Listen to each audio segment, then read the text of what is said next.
నమస్తే, నేను అరవింద్. మీరు చూస్తున్నారు ఇండియా 9 టీవీ. ఇండియా ఇన్సైడ్కి స్వాగతం.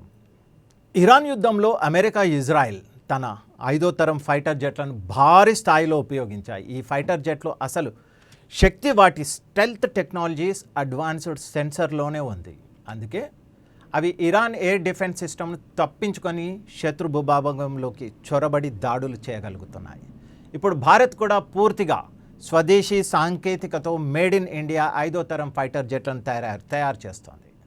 ఈ ప్రాజెక్టులో అత్యంత ఆసక్తికరమైన విషయం ఏమిటి అంటే, ఈ యుద్ధ విమానాన్ని ఏ ప్రభుత్వ సంస్థ కాదు, భారత ప్రైవేట్ కంపెనీలు తయారు చేయబోతున్నాయి.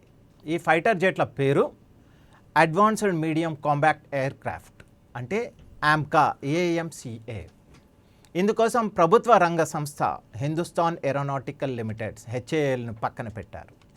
ఇంత పెద్ద రక్షణ ప్రాజెక్టును HAL బయట ఉండడం ఇదే మొదటిసారి. కానీ బదులుగా 3 ప్రైవేట్ సంస్థలకు అవకాశాన్ని ఇచ్చారు. ఆ 3 సంస్థలు Tata Advanced Systems, Larsen and టర్బో, భారత్ ఎలక్ట్రానిక్స్ లిమిటెడ్ సంయుక్త భాగస్వామ్యం, భారత్ ఫోర్జ్ మరియు Bharat Earth Movers Limited joint venture. ఈ ఫైటర్ జెట్ డిజైన్ను DRDO రూపొందిస్తోంది. ఈ 3 సంస్థలు దాని ఉత్పత్తి బాధ్యతలుగా చేపడతాయి.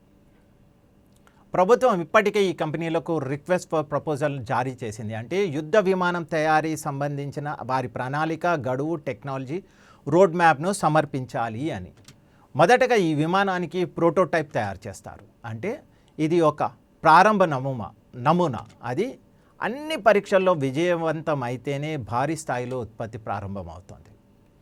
AMCA తొలి ప్రోటోటైపు 2 సంవత్సరాల్లో సిద్ధమవుతోంది. 2.5 ఏళ్లలో తొలి టెస్ట్ ఫ్లైట్ కూడా జరగనుంది. అంటే 2029 నాటికి భారత్ తొలి స్వదేశీ 5వ తరం ఫైటర్ జెట్ ఆకాశంలో ఎగురుతుండడం మనం చూడవచ్చు. ఈ ప్రాజెక్టు ఖర్చు సుమారు 15,000 కోట్లు. అన్నీ అనుకున్నట్లు జరిగితే 2034 నాటికి దీని మాస్ ప్రొడక్షన్ కూడా ప్రారంభమవుతుంది. ఇప్పుడు మీలో చాలామందికి ఒక ప్రశ్న రావచ్చు, 5వ తరం ఫైటర్ జెట్లు ఇతర యుద్ధ విమానాల కంటే ఎందుకు అంత ప్రత్యేకం, భారత్కు ఇవి ఎందుకు అవసరము అని. దీనికి ప్రధాన కారణం స్టెల్త్ టెక్నాలజీ. ఈ యుద్ధ విమానాలు రాడార్ క్రాస్ సెక్షన్ చాలా తక్కువగా ఉంటుంది. అంటే శత్రు రాడార్కు ఇవి సులభంగా కనిపించవు. ఈ విమానాలపై ప్రత్యేకమైన కోటింగ్ ఉంటుంది. శత్రు రాడార్లు తరంగాలను ఇది తిరిగి ప్రతిబింబించకుండా వాటిని తానే గ్రహిస్తుంది. అందుకే శత్రువు కూడా గుర్తించడం చాలా కష్టమవుతుంది.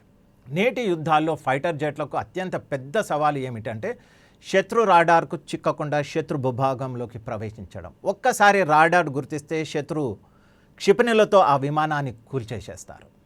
ఇక 5వ తరం ఫైటర్ జెట్లలో ప్రత్యేకత ఏమిటి అంటే, ఇవి తమ మిజైళ్లను, బాంబులను బయట కాకుండా విమానం శరీరం లోపలే దాచుకొని వెళ్తాయి. దీనిని ఇంటర్నల్ వెపన్ బే అని అంటారు.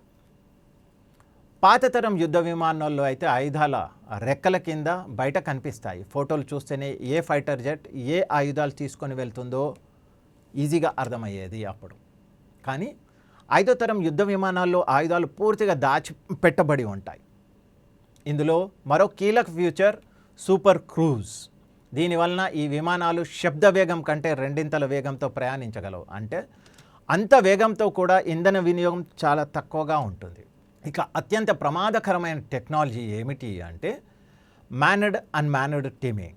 అంటే ఈ ఫైటర్ జెట్ డ్రోన్లతో కలిసి యుద్ధం చేస్తుంది. గాల్లో నుంచే డ్రోన్లను విడుదల చేసే శత్రు లక్ష్యాలపై దాడి కూడా చేయగలదు. ప్రస్తుతం ఈ టెక్నాలజీ చాలా కొద్ది దేశాల యుద్ధ విమానాల్లో మాత్రమే ఉంది.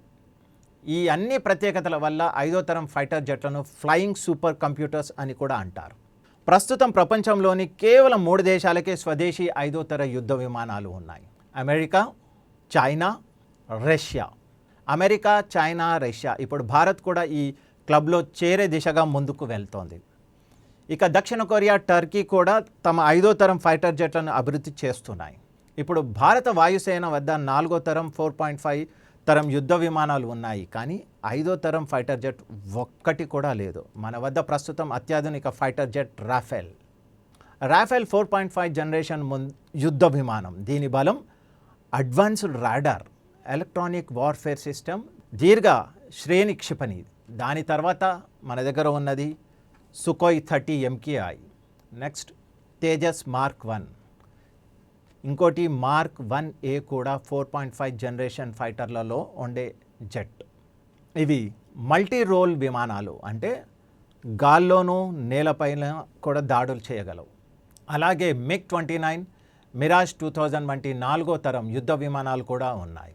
ఇంకా 3వ తరం జాగ్వార్ యుద్ధ విమానాలు కూడా సేవలో ఉన్నాయి. అయితే అవి త్వరలో రిటైర్ కానున్నాయి. ఇప్పుడు మరో ప్రశ్న ఏమిటి అంటే, డ్రోన్లు క్షిపణులు వచ్చిన తర్వాత కూడా ఎందుకు వేల కోట్లు ఖర్చు పెట్టి ఫైటర్ జెట్లు తయారు చేయాలి అని. దానికి సమాధానం ఇరాన్ యుద్ధంలోనే కనిపించింది మనకు. ఇరాన్ డ్రోన్లు క్షిపణులతో భారీ దాడులు చేసింది, ప్రపంచాన్ని ఆశ్చర్యపరిచింది కూడా. కానీ అమెరికా, ఇజ్రాయెల్ ఫైటర్ జెట్లు తమ గగనతనంలోకి చొరబడకుండా మాత్రం ఆపలేకపోయింది. డ్రోన్లు క్షిపణులు శత్రువును ఇబ్బందులు కలిగించగలవు, కానీ యుద్ధంలో నిర్ణాయక విజయం మాత్రం కేవలం వాటితో సాధ్యం కాదు. ఇంకో ముఖ్యమైన విషయం ఏమిటి అంటే, ఒక క్షిపణిని ఫైటర్ జెట్ నుంచి ప్రయోగిస్తే దాని రేంజ్, వేగం, దాడి శక్తి మరింత పెరుగుతుంది. భవిష్యత్తులో ఫైటర్ జెట్లు, డ్రోన్లు కలిసి ఒక యూనిట్లా పనిచేయబోతున్నాయి. భారత్ కూడా ఈ దిశగా వేగంగా ముందుకెళ్తోంది. HAL ప్రస్తుతం క్యాట్స్ వారియర్ అనే కాంబాట్ డ్రోన్లను అభివృద్ధి చేస్తుంది. ఇది ఫైటర్ జెట్లతో కలిసి ఎగురుతూ వాటి మిషన్లలో సహకరిస్తుంది కూడా. భవిష్యత్తులో ఒక ఫైటర్ జెట్ మదర్షిప్లా పనిచేస్తుంది. దాని చుట్టూ అనేక డ్రోన్లు ఒక టీంలా ఎగురుతాయి. వాటన్నిటినీ ఆ ఫైటర్ జెట్ నియంత్రిస్తుంది. చివరిగా ఒక ముఖ్యమైన విషయం, డ్రోన్లు మిజైళ్లతో యుద్ధం చేస్తే అది యంత్రం వర్సెస్ యంత్రం. కానీ ఫైటర్ జెట్లో ఒక పైలట్ కూడా ఉంటాడు. అతని ధైర్యం, అనుభవం, ప్రెజెన్స్ ఆఫ్ మైండ్ యుద్ధం ఫలితాన్ని మార్చేయగలవు. ఎందుకంటే అత్యుత్తమైన ఫైటర్ పైలట్లు క్షణాల్లో నిర్ణయం తీసుకోగలరు. ఆ సమయంలో సరైన నిర్ణయం తీసుకోవడం యంత్రాలకు ఎప్పుడూ సాధ్యం కాదు. మరి దీనిపై మీ అభిప్రాయం ఏమిటో కామెంట్ రూపంలో తెలియజేయండి. మరొక విశ్లేషణతో మళ్ళీ ముందుకు వస్తాను. అంతవరకు వందే మాతరం, భారత్ మాతాకి జై, జై హింద్.